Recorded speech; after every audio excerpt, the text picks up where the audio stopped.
What if I told you that the root of this discomfort might lie in how you handle your sexual energy? The power to direct this energy is the key to transforming your reality, and in this video, we'll explore exactly how to do that. Stay with me until the end, because what you'll discover could change your life forever. But first, I have a surprise for you. If you're ready to transform your life and elevate your energy to levels you've never imagined, the Semen Retention Success Path is the ultimate guide you've been waiting for. I've studied the 6 most important topics on semen retention and compiled them into an audiobook over 2 hours long, packed with valuable information for your development. No more boring books. With this audiobook, you'll truly evolve.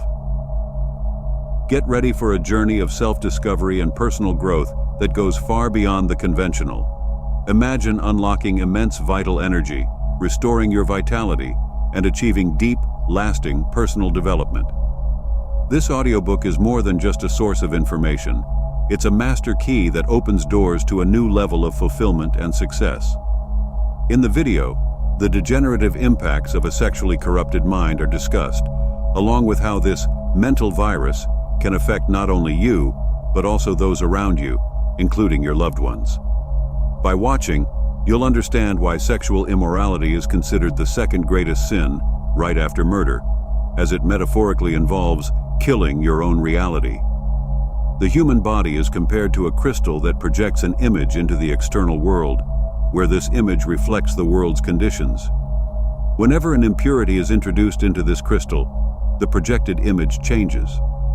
The great Guru Paramahansa Yogananda teaches that the divine Shakti flows through our bodies powerfully through the senses, giving the external world apparent reality and solidity. Indulging in perverted sexual thoughts, which emanate from a lower chakra, is like connecting an electrode to a specific part of the crystal, altering the image of the reality we experience. This is illustrated by the Jordan River, described in the book of Genesis, which resembles the human spine.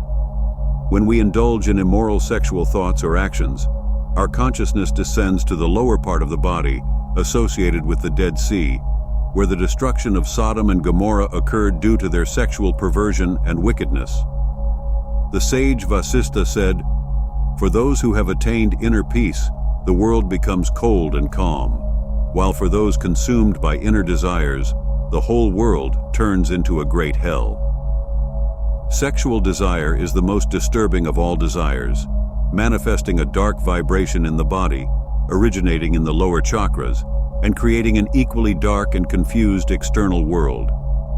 The idea that the world is an emanation of oneself is present in many Eastern scriptures, particularly developed in the Yoga Vasistha, the longest book containing the teachings of the sage Vasistha. The text warns, "He who does not control the fluid is imprudent. Those who waste the fluid are dominated by Kala, the negative power. Those who waste the fluid face extreme problems and suffer greatly. Those who do not control the fluid are degraded and lose everything.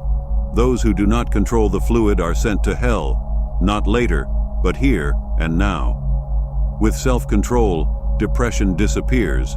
With self-control, knowledge of all things is acquired. With self-control, the ocean of the world is crossed. With self-control, everything is obtained. Suppose sin is a violation of the laws embedded in creation itself, and that it is possible to generate within your body the vibration of a specific sin.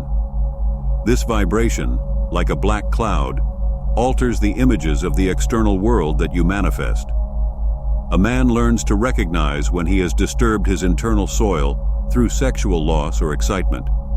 He begins to perceive the difference between the states when his internal soil is at rest and when it has been disturbed. By practicing chastity, we learn to commune with the inner divinity, and the external world naturally elevates as we build the sacred soil within us. This is the fruit of sexual morality. God is immediately pleased with a man or woman's effort to practice moral restraint and follow the original law, established at the foundation of creation. A true seeker grows to dislike all forms of sexual stimulation and finds it unseemly when women dress provocatively. For visually oriented men, this may seem like a form of sexual harassment. When many men adopt this mindset, they help revive a more refined and beautiful human culture, where sexual energy is channeled to create beautiful things like excellent architecture, elegant clothing, refined social manners, and sophisticated conversations. Those who are truly committed to chastity prefer women to dress modestly, with class. Proper sexual expression occurs within the private realm of marriage and home, preferably with the intention of procreation. Until society and women in general adopt this perspective, a conscious man should avoid places where women dress provocatively. Recognizing sexual excitement as a form of spiritual and metaphysical pollution is essential. It's important to find ways to avoid these stimuli, even during sleep, which can be particularly challenging. Even occasional excitement during sleep can negatively impact overall well-being. For the deeply committed celibate, any relapse can result in increasingly significant negative effects, highlighting the contrast between a carefully cultivated inner life and a less conscious previous existence. As one progresses, the consequences of relapses become more pronounced, emphasizing the importance of maintaining the inner structure or internal soil that has been built. The sexual continence of a king not only protects the kingdom because the deity is pleased and therefore protects his domain. The king sees his kingdom prosper because his chastity keeps the dream of the external world undisturbed. Every man and woman lives in their own kingdom, even the farthest stars. Each person heals and protects their world through moral continence, including the projection of the external world that we manifest. This world is improved through sexual morality. The male creative substance is, it should be noted, very beautiful. It is the nature of a white, shining pearl. This substance in the male body is the essence of beauty. When a man recklessly drains this substance from his body, beauty fades from his dream of the external world, and the natural order disappears. His world becomes unbalanced, distorted, and perverted, just as he does. When this substance is retained in the body, beauty and glory return to the external world, and the Garden of Eden re-emerges for him, slowly but surely, at all levels, day by day.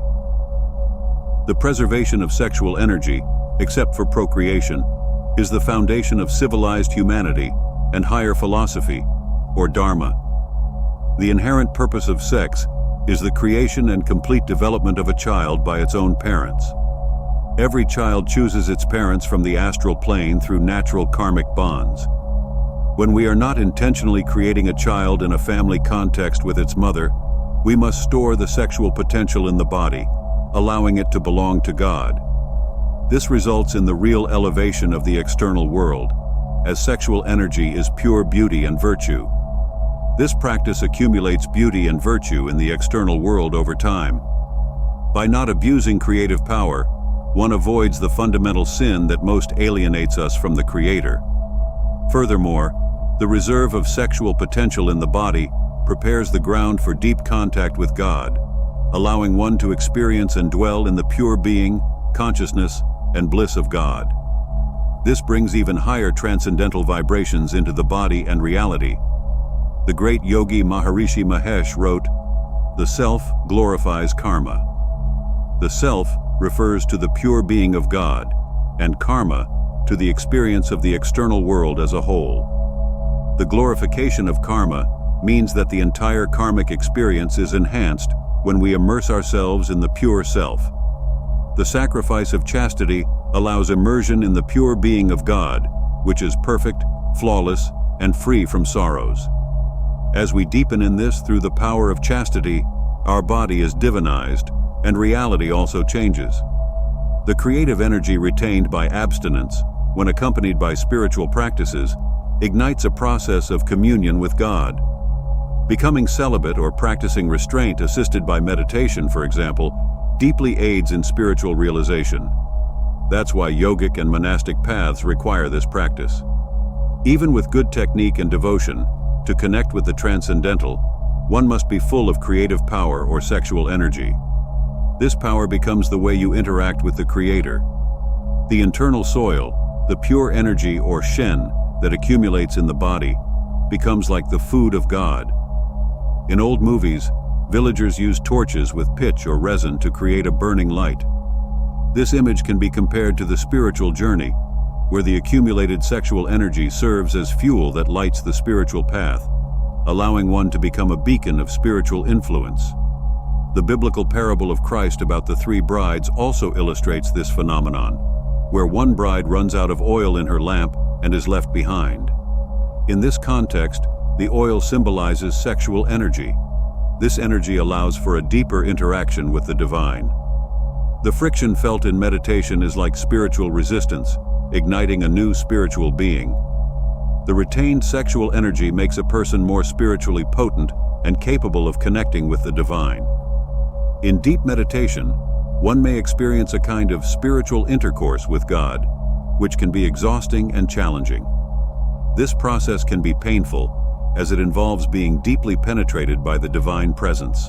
After lapses in sexual energy, I often felt unworthy of deep meditations, unable to fully engage with the divine, just as a wife can no longer provide the necessary resistance in a marital relationship. To connect with creative power, one must be full of this power, and the difference can be clearly felt after such lapses. The belief in a creator generally includes the idea that this being is omniscient and omnipresent, aware of our thoughts and actions all the time.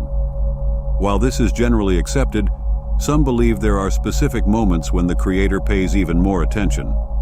One of those moments is during human orgasm, when it is believed individuals come closer to a divine presence. Have you ever noticed how small daily choices can profoundly impact your life? The way you handle your energy, especially sexual energy, can be the turning point between a life full of purpose and fulfillment, or an existence marked by frustration and imbalance.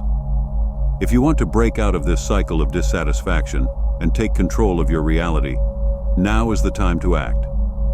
If this video brought any value to you, don't forget to like, subscribe to the channel, and share it with someone who needs to hear this message. And to continue your journey of transformation, don't miss the next video, where we dive even deeper into how to achieve a life aligned with your greatest goals. Join us on this path of evolution and self-discovery.